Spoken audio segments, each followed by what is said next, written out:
Let me do this. I'm going to record my side of the conversation, send it to you, because this is a question that comes up a lot. So, the bare minimum, like, how do I get started? What do I need? First, obviously, and you're going to have a lot of this already, but first you need a personal NPI. If you're going to bill through your own company, you need a type 2 organizational NPI. Okay, those two are checked off the list. You're going to go into your PCOS account for Medicare. You're going to submit your Medicare application. You're going to get or confirm your personal PTAN. You're going to get an organizational PTAN for your business. Those two are done through PCOS in the same application. If you're a single owner, LLC, PC, or some other organization. And basically it's the same if you're a sole proprietor. There's a couple different routes for that. But if you don't have a business partner who owns a part of your business, you don't need to submit the 855B. That's only for organizations that have multiple owners. So at this point, we've got your personal MPI, your organizational MPI, your personal PTAN, your organizational PTAN. They'll get your approval. You'll get your numbers. You'll see it in PCOS. You're ready to go. You can technically start treating Medicare beneficiaries while that application is processing. Certainly once you have, now I'm on the fence, a date. Usually they'll say like, I can't think of what the term is right now. Not an activation date, but basically a date where they confirm they got the application, they're processing it, so you should be safe. You just can't submit those claims yet. Once they issue you your PTANs, now what you need to figure out is, how do I generate a claim and where am I sending it? If you're just doing a handful of visits a week, I just say, look, keep it simple. Start with a paper CMS 1500. Order the pre-printed forms from Amazon. They're pretty cheap. You can use a laser or an inkjet at home to print on them. You can handwrite them. I've got therapists that are handwriting the CMS 1500s. You can use a free Office Ally and PracticeMate account to print the CMS 1500s, or you can use the PDF files that I have to type on and print it. But basically, all you need to do at that point is you generate the CMS 1500 for the patient, for the data service. You find the mailing address for your MAC. You mail it. You wait 30 days. You receive payment. When you set up your PCOS account and your application, you did the EFT for electronic funds transfer. So the payment will go most likely into your bank account. Paper claims will go about 30 days. Electronic claims will go about 12 days. And you're ready to go. Now, on the documentation side, you need your consent to receive medical care. You need your financial policy and assignment of benefits so that the patient allows you to submit claims on their behalf.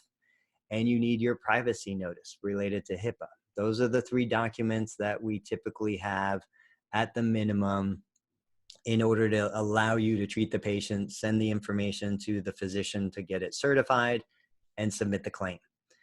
From an EMR or documentation perspective, you need some way to generate a note. You could do it in Word, you can do it in Google Sheets, Google Doc, you can do it handwritten on a piece of paper, pre-printed forms, you can use Hello Note, WebPT, whatever Jane app, whatever you want to use. You just need some way to generate your reports, your initial eval, your plan of care, your treatment notes, your progress reports, your discharge summary.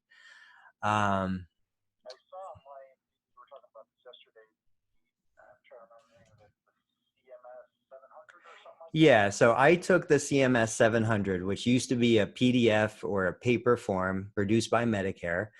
I paid a guy on Fiverr to convert it into a Google Sheet. Now you have access to that because you're in the course. So you can download a copy of it, use it for yourself. And last night we kind of talked about how I create individual medical records in Google Sheets, as long as it's a HIPAA compliant account, meaning it's a G Suites account, you have a signed BAA in place. So I think they're charging like $7 or $10 a month for a compliant account. You can do that.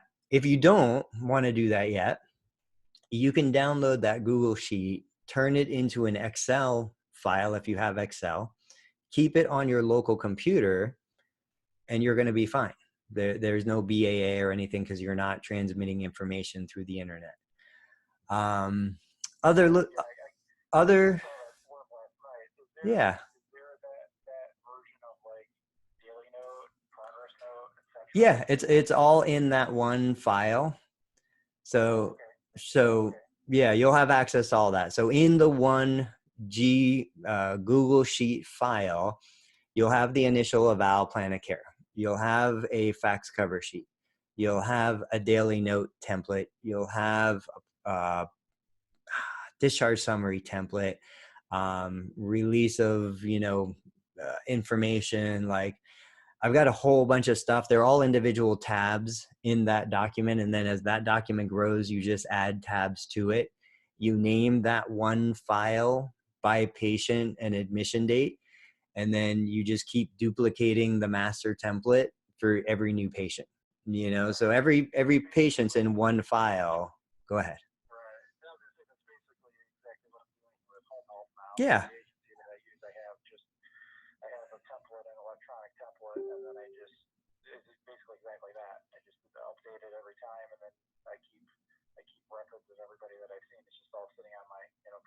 Right.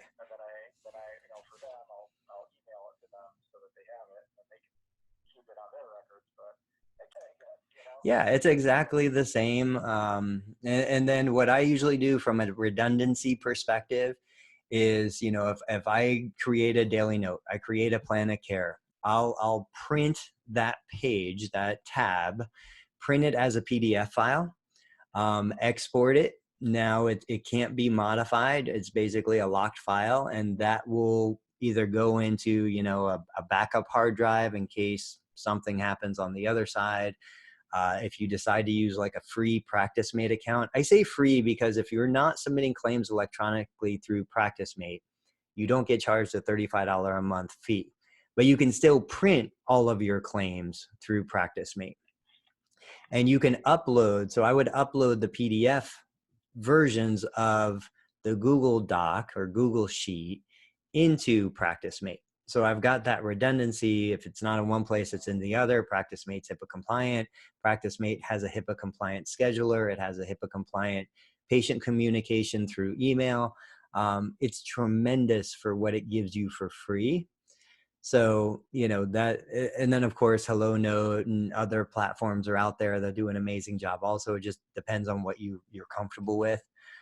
But that's it. I mean, that's where you start. And then you get that first check in your bank account. And then, you go from there and you scale and you make mistakes and things happen and you're like, you get frustrated, and it's a normal process. I can't tell you how many times you submit a claim, it gets denied, it comes back, you fix a problem. You submit it again, it gets denied for another reason, it comes back, you fix the second problem. But the trick is, once you fix the problem once, you never fix that problem again because it never happens again. You create a process to make sure it never happens again, and that's when, like for us, almost 2 decades in, we never get rejections or denials because we've worked all the bugs out of the system. Now, this year, we get a few because they put in changes with billing an eval code with a manual code, and you have to put the 59 modifier, and there's a couple other things. So now we have to do a little extra work, but once you work through the process, it's on autopilot now. You don't make mistakes as long as you follow the guideline and the checklist. Yeah, so in the recordings of each of the modules, in the description section, that's where I have all the links, and that's where, like, we have, I think Tuesday we're getting into the module where we're going to talk about the modifiers. And so that's where you'll see the cheat sheet and the scenarios, and I link out to articles and resources that tell you and explain like what a CCI edit is and why when you bill manual therapy with therapeutic activity, it's going to be denied if you don't put the 59 on, and where the 59 goes. All that information, those are all linked in the video descriptions in the modules. And so you can just, whenever it comes up, you go back, you look through, and you find all that stuff. But The second part of this, and really the benefit I think of being in the course, is what we're doing right now. It's like I always have time. I mean, what's beautiful about this, what I do, is once somebody gets up and running, they don't need me anymore. They're gone. Like so even though we've had people come through the course, most of the people do really well and they're out on their own independent, like a patient in your clinic. So then the new people come in that are making all the mistakes. They reach out to me. I look at their claims, hopefully before they send them, to kind of make sure they're correct. And if I miss it, it comes back a denial. I look at it. You and I chat on the phone. You're like, hey, why did this happen? Oh, you didn't put the 59 modifier on the manual line item. You resubmit it and it's done, and you never make that mistake. So that the resources are there, but probably the biggest benefit is just access to me, not because I'm so smart, but because I've made all the mistakes and I know what mistakes you guys are making, so I can tell you pretty quick how to fix them. Absolutely.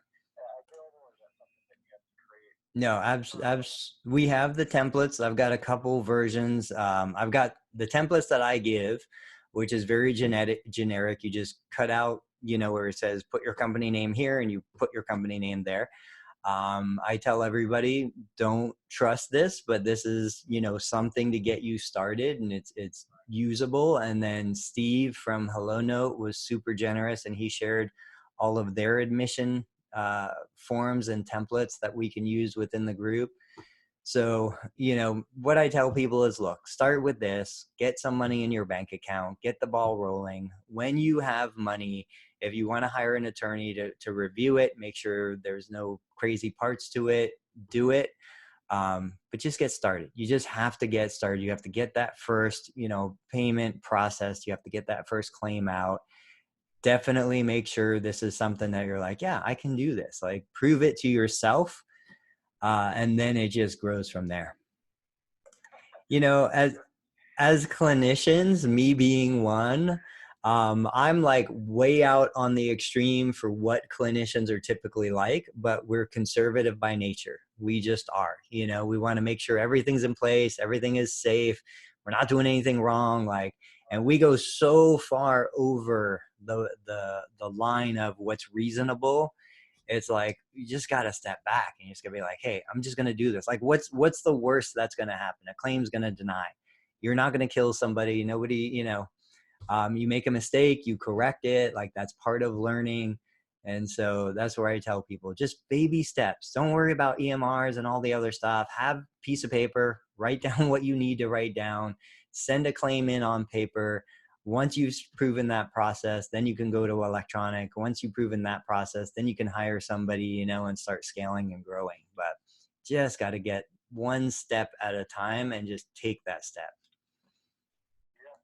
All right, awesome. So listen, get started, do what you need. I'll send you over some of the specific links, even though they're out there. I probably won't do it right now because I need to shower and take care of some stuff. But if something doesn't make sense, just let me know. And again, everybody, go back, review the videos, like pull out segments, bookmark certain time codes. They're like, oh, this is important. I know I'm going to need this. Get the time code, bookmark it so you can go back to it. But just get started. We'll figure it out. All right. I'll talk to you soon. Bye.